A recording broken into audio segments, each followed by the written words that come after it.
Во имя Отца и Сына и Святаго Духа. Святое Евангелие нам говорит о том, что когда Господь Иисус Христос появился на Иордане, то Иоанн Креститель, указывая на него, сказал: «Все Агнец Божий, земля грехи мира». И на следующий день снова это повторить. Агнец Божий, Агнец древности, была жертва искупительная за грехи. И вот об этом-то и говорит Креститель, что тот, на кого он указывает и называет Агнцем Божиим, что это и есть искупительная жертва за грехи человечества. Легко сказать и написать, если угодно, что взял на себя какие-то грехи. Но Господь Иисус Христос, Бога-человек, Сын Божий, воплотившийся, оставшийся Богом, как Бог всемогущий, и в то же самое время соединивший свою божественную природу с человеческой природой, Он взял на себя грехи всего мира не так, как это можем мы сказать, а взял их по существу. Митрополит Антоний любил разъяснять, что тайна искупления – это есть бездна премудрости и благости Божией, и в то же самое время это есть страшная тайна. Владыка Антоний говорил, что если бы человек мог бы только увидеть и узнать, что пережил Господь Иисус Христос в этом подвиге искупления своего, то, как говорил владыка Антоний, человек сгорел бы, не вынес этого.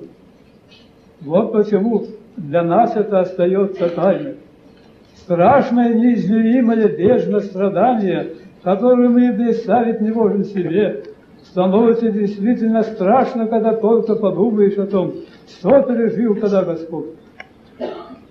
Ведь Он, повторяю, взял грехи на себя всего мира по существу. Мы не можем взять на себя чужие грехи. У каждого они остаются при себе.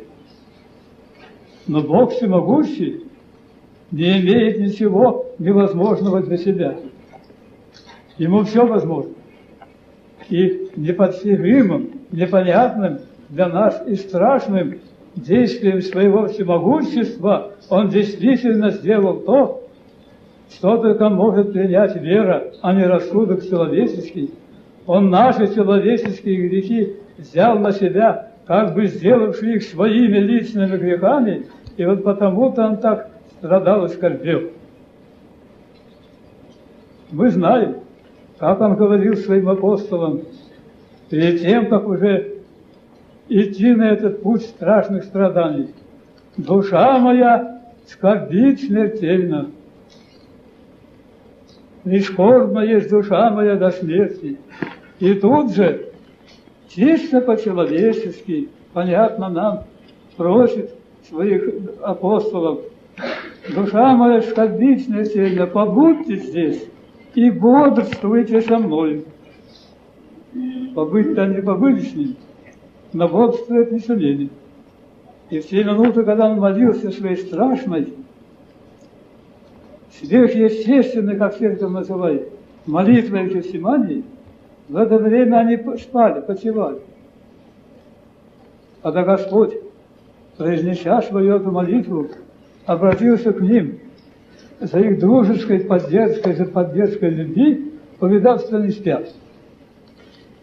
Он Петру только сказал: «Не мог ли ты поблечь хоть немного, потому что ведь Петр, как мы с вами знаем, клялся и божился, что он на смерть с ним пойдет. А тот теперь заснул, когда ему было так тяжело». Но помните, возлюбленные, когда мы с вами размышляем о том, что Господь сделал для нас, то никогда не следует забывать, что именно ради наших грехов Он оказался во гробе, на кресте и во гробе. Мы Его пригвоздили своими упорными и нераскаянными грехами ко кресту, и из-за наших грехов Он теперь возлежит безгласный и невидимый мертвецом во гробе. И когда будешь поклоняться Ему, лобызать Его язвы, делай это как безответно виновный в том, что вот он изъязвлен, в том, что он изранен, в том, что он измучен, оплеван, позором покрыт, и теперь лежит в гробе. Полностью это мы это сделали, и я, и всякий другой, своими упорными грехами и своей неисправленностью. Недаром же сам Господь когда-то, когда почувствовал как-то очень болезненно неверность человеческого рода, воскликнул даже, в Евангелии это записано: «О род неверный и развращенный, доколе я буду с вами, доколе я буду терпеть вас». Вот как он был вообще тяжко с нами. А тут мы, повторяем, своими грехами пригвоздили его по кресту и положили во гроб.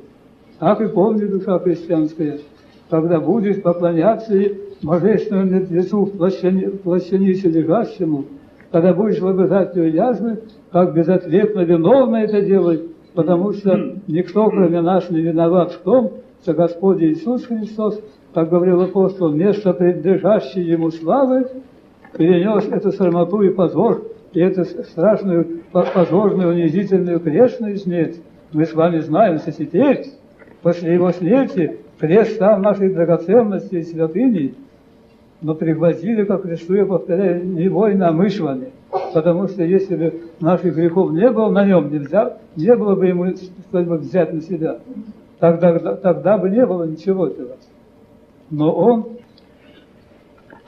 пошел на этот страшный сверхчеловеческий подвиг. Помните, как в Евангелии сказано, что он до пота кровавого боролся в Гефсиманском саду на этой страшной молитве. Почему он был покрыт кровавым, страшным потом?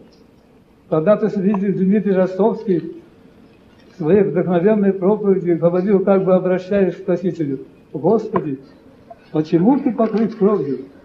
Кто тебя изранил? Не было ни креста, ни бичевания, ничего у тебя еще не было. Почему ты весь в крови?» И сам же отвечает: кто изранил? Любовь изранила. Потому что знал Богочеловек, столько возлюбивший нас грешных, что если он не совершит этого страшного подвига, то наша участь навеки в гиене огненной, в страшных, нескончаемых и ужаснейших мучениях, которых мы себе и представить не можем.